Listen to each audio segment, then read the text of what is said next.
Greetings, fellow movie lovers all over the world. Once again, it's your boy MS21 or MS21, whatever the heck you want to call me, bringing you another installment of MS21 Reviews, the series where I review, break down, and discuss the various movies and films I see throughout the week. Today, I'll be focusing on the two movies Toy Story 4 and the 2019 version of Child's Play.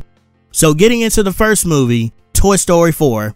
Woody, Buzz Lightyear, and the rest of the gang embark on a road trip with Bonnie and a new toy named Forky. The adventurous journey soon turns into an unexpected reunion as Woody's slight detour takes him to his long-lost friend Bo Peep. As Woody and Bo discuss the old days, they soon start to realize that they're worlds apart when it comes to what they want from life as a toy.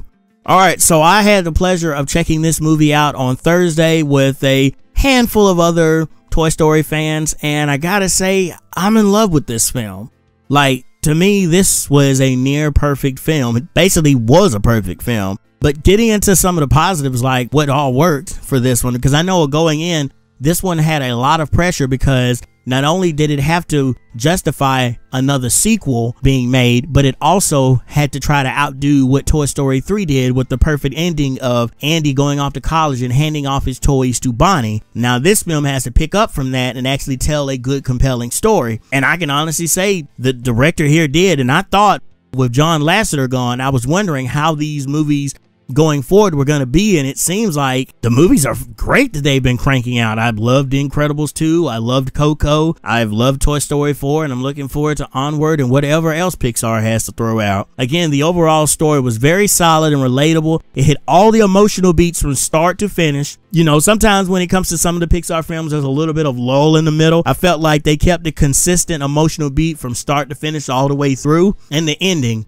my gosh, I've heard people talk about the ending of this movie. The ending literally brought me to tears. And again, this was an amazing follow-up and conclusion to this series because the way that they set it up, I think this is going to be the last one, but never say never. Getting to some of the individual character performances, Tom Hanks is Woody. What can I say? I love Woody. Woody has always been one of my favorite characters in this franchise. And now, while he's not number one because Slinky Dog is always going to be number one in my eyes, Woody is my number two. And I love the journey that Woody goes on with this movie. Again, you see a toy who's dealing with a little bit of PTSD. He still has feelings and still cares for Andy, and he's trying to transfer that on to Bonnie, but it's not necessarily working out because while Bonnie might be similar to Andy, she's very different from Andy. And Woody has to learn that, as well as Buzz Lightyear. He also is going on a journey throughout this film. This time I felt like Buzz actually had something to do in this movie because not only is he one of our lead characters, and of course he was in the background this time and Woody took the main stage along with Bo Peep, but they gave Buzz Lightyear something to do. He was sitting here trying to figure out what makes Woody want to take charge, what makes Woody so special, and he tells him about this inner voice. And so now Buzz is sitting here trying to figure out, okay, what makes me special as a toy, as Bonnie's toy specifically, and what can I do? Again, Bo Peep, when I heard that they were bringing Bo Peep back, I was like, I'm glad. And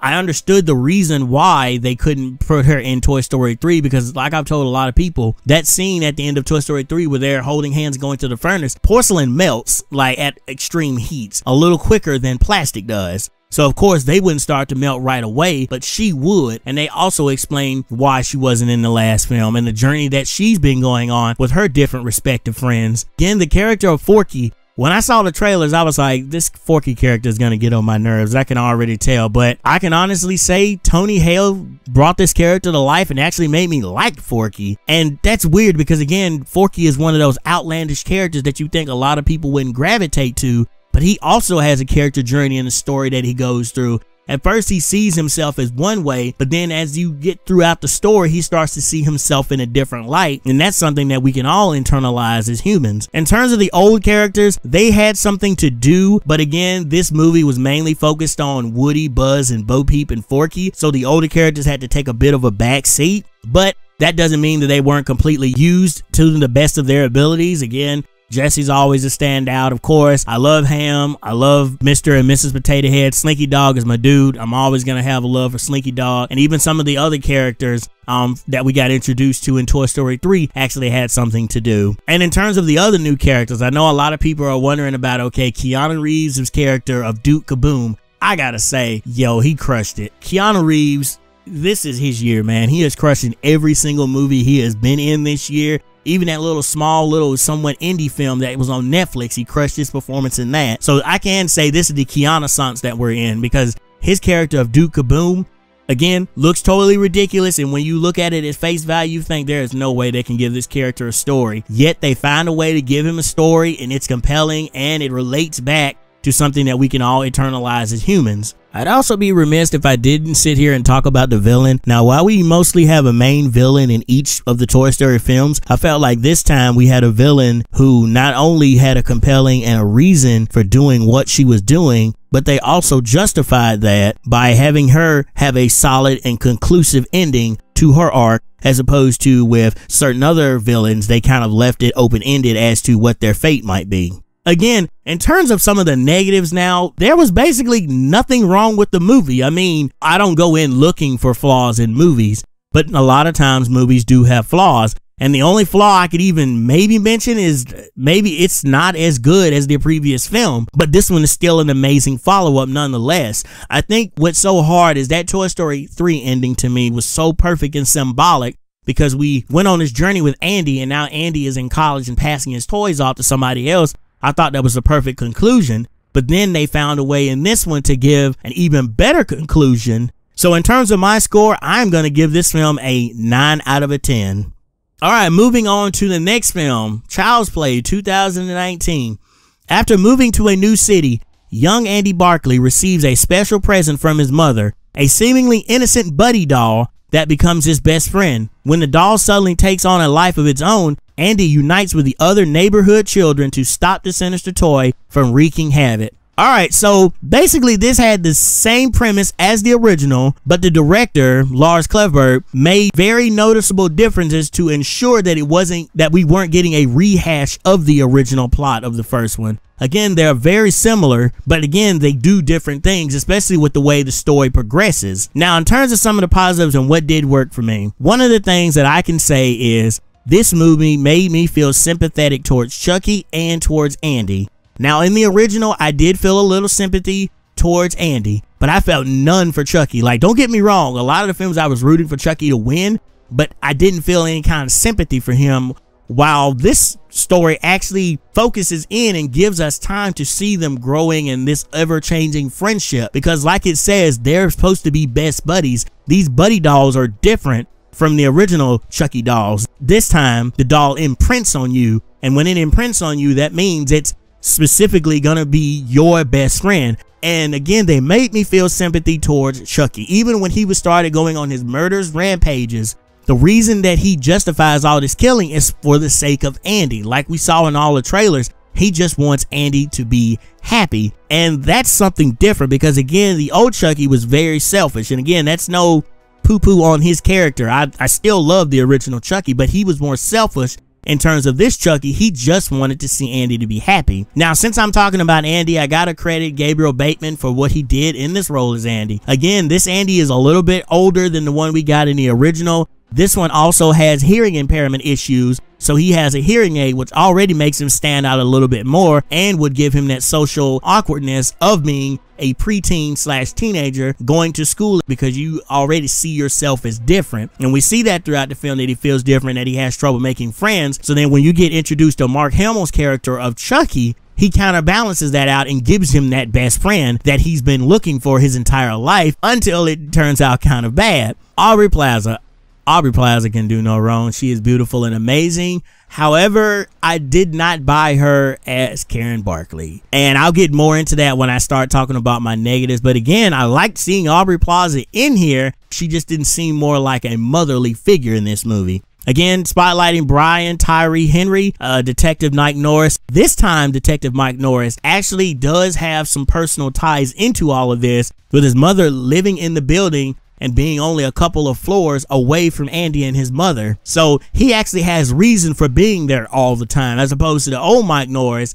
He did have personal ties to Chucky, but he had no personal ties to Andy or his mother. It just happened to be that Chucky decided to pick Andy and targeted his family, which means Mike Norris had to get involved because he's the one that shot Charles Lee Ray, and Charles Lee Ray was going after him along with Eddie Caputo and some of the other people that screwed him over. This time, again, Detective Mike Norris has a reason for being involved in Andy and his mother's life because, again, his mother lives there. And so if Chucky's going to put his mother's life in danger as well as the other tenants in the building, then Detective Mike Norris has a reason for being there. I like Phelan. I thought she was sweet. She had that spunky, tough attitude. Pug and Omar, to me, okay characters. I mean, Pug was kind of cool. He kind of reminded me of a buddy that I had growing up. Omar just reminded me of like some of those other kids growing up that, you know, I thought they were better than everybody else. Now, in terms of the negatives, if I'm being honest, the overall movie was bad, and it's not as good as the original. Again, there's unnecessary conflict with Omar and Andy that happens in the film. Not going to get into details about it. I didn't really buy into the relationship and the friendship of Andy and the other kids in the movie. Again, there was definitely some promise when it came to the handling of Phelan's relationship with Andy, but the other characters and the other kids, I didn't buy it whatsoever. Again, like I mentioned before, I didn't really buy Aubrey Plaza as Andy's mom. She came off more like his older sister in a way, and they even make a joke about it being his hot older sister, but we all know she's playing Karen Barkley, his mother. The only adult relationship I actually bought into was Detective Norris and his relationship with his mother. And I also kind of did get some enjoyment out of him and Andy bonding throughout the film as well. My overall score. Now, this is a tough one because while this wasn't as good as the original, I still did get some laughs and some pure entertainment and joy out of this movie. And for that, I have to give it props. And again, the scares, when it goes for the horror and it goes for the kills and the scares, then most times it succeeds. But there were a couple of moments where I was just laughing where I shouldn't have been laughing and I should have been terrified. But again, I got more enjoyment out of this than most of the horror films that came out this year so far. Plus, I definitely like this one more than Child's Play 3 and Seed of Chucky. So in terms of my score, I'm going to go with a 7.5 out of a 10. Overall, I think you should definitely see Toy Story in theaters and experience the Disney Pixar magic as soon as possible. Now, normally, when I put these movies up against each other, I would tell you definitely need to see one and don't worry about seeing the other one.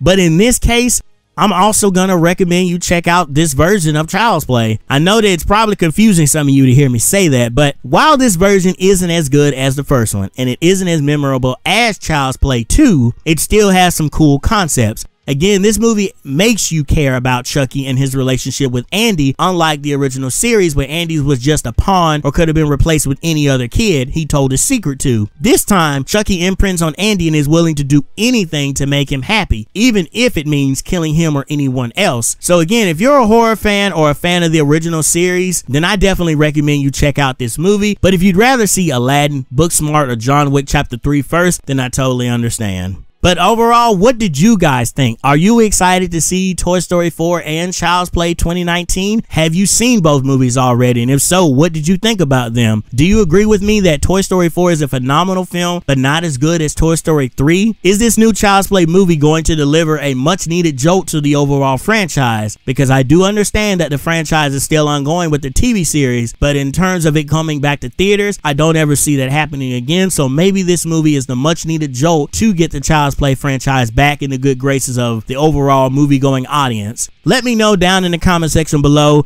Once again, I would like to thank you all so much for watching MS21 Reviews. Remember, a new installment will be uploaded every Monday at 6 p.m. sharp. Also, if you want to know when the new video is going to drop, then be sure to tap that bell icon right next to the subscribe button. Also, make sure you leave a like and a dislike as well as a comment down below. And of course, don't forget to share this video with your best buddy. Thank you and have a great day.